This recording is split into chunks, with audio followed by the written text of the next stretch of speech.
Pemilihan Kepala Daerah Serentak 2020 digelar di 270 daerah, di 9 provinsi, 224 kabupaten, dan 37 kota pada 9 Desember 2020 menjadi ajang pesta demokrasi yang rentan terjadi konflik.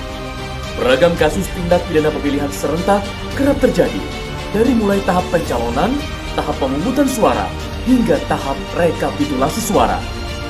Jika Anda mengalami atau mengetahui kasus tindak pidana pemilihan, Anda dapat menyampaikan dugaan tindak pidana pemilihan ke Sentra Gakumdu di kantor Bawaslu seluruh daerah yang menggelar pemilihan serentak. Sentra Gakumdu memiliki kewenangan untuk mengumpulkan dan mendalami bukti-bukti pelanggaran, memverifikasi, dan mengidentifikasi.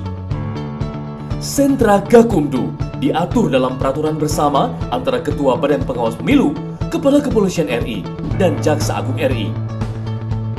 Di tengah adaptasi kebiasaan baru, pelayanan yang dilakukan Sentra Gakumdu tetap maksimal dengan mengikuti protokol kesehatan. Pelapor wajib menggunakan masker, melakukan cek suhu tubuh, mencuci tangan, membatasi jumlah pelapor dan saksi, serta menjaga jarak. Pelapor membawa laporan tindak pidana pemilihan ke kantor Bawaslu setempat.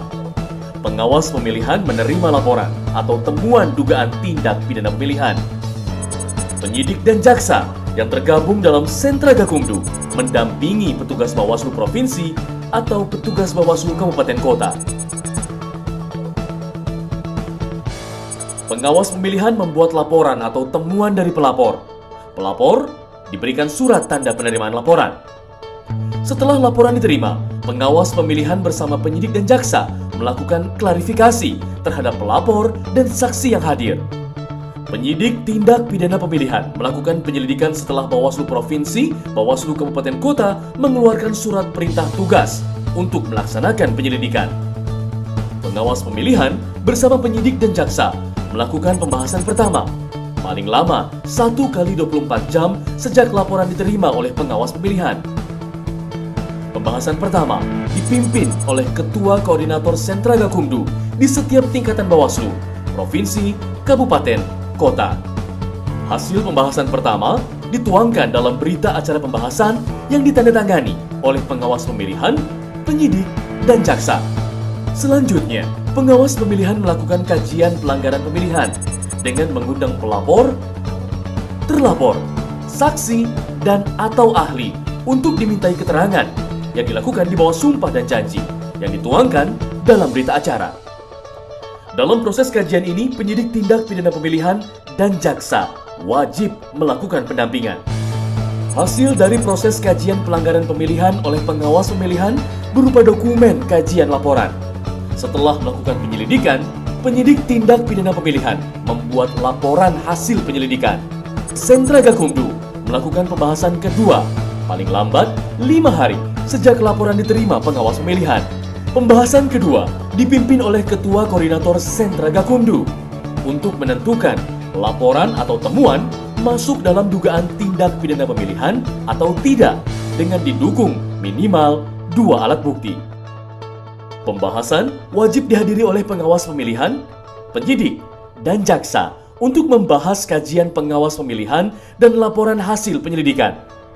Hasil rapat pembahasan kedua ini wajib memutuskan untuk melanjutkan laporan atau temuan ke tahap penyidikan atau menghentikan penanganan laporan atau temuan. Hasil pembahasan kedua dituangkan dalam berita acara pembahasan yang ditandatangani oleh pengawas pemilihan, penyidik, dan jaksa. Kajian dan laporan hasil penyelidikan menjadi dasar pengawas pemilihan memutuskan dalam rapat pleno. Rapat pleno memutuskan laporan atau temuan penanganan pelanggaran dilanjutkan ke tahap penyidikan atau dihentikan. Jika pelanggaran pemilihan ditingkatkan ke tahap penyidikan, pengawas pemilihan meneruskan laporan dan menerbitkan surat perintah tugas kepada penyidik Polri untuk melakukan penyidikan. Laporan atau temuan diteruskan oleh pengawas pemilihan kepada Polri di Sentra Pelayanan Kepolisian Terpadu (SPKT). Penyidik tindak pidana pemilihan melakukan penyidikan setelah diterbitkannya surat pemberitahuan dimulainya penyidikan oleh Koordinator Sentra Gakumdu dari unsur Polri. Penyidik melakukan penyidikan paling lama 14 hari kerja, terhitung sejak penerusan laporan oleh pengawas pemilihan dan atau laporan polisi yang dibuat. Pembahasan ketiga dilakukan selama proses penyidikan berlangsung.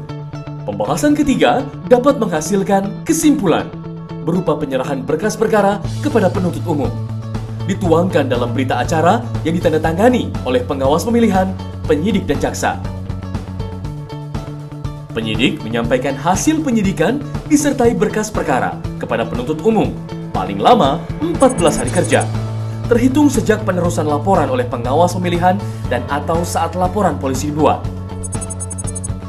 Jika hasil penyidikan belum lengkap, penuntut umum diberikan waktu 3 hari kerja untuk mengembalikan berkas perkara kepada penyidik disertai dengan petunjuk. Penyidik mengembalikan berkas perkara kepada penuntut umum paling lama 3 hari kerja setelah melaksanakan penyidikan tambahan sesuai petunjuk penuntut umum. Penyerahan dan pengembalian hasil penyidikan berupa berkas perkara dilakukan di Sentra Gakumdu. Selanjutnya, penuntut umum membuat rencana dakwaan yang ditandatangani oleh Gakumdu dari unsur kejaksaan sebagai pertimbangan pemberian P21. Setelah berkas dinyatakan lengkap, jaksa mengeluarkan P21. Selanjutnya, berkas perkara beserta surat dakwaan dilimpahkan ke pengadilan negeri paling lama 5 hari kerja. Dalam masa adaptasi kebiasaan baru akibat pandemi COVID-19, persidangan digelar secara jarak jauh atau menggunakan media daring. Setelah putusan pengadilan dibacakan, penuntut umum melaporkan kepada pembina Sentra Gakumdu dari unsur kejaksaan.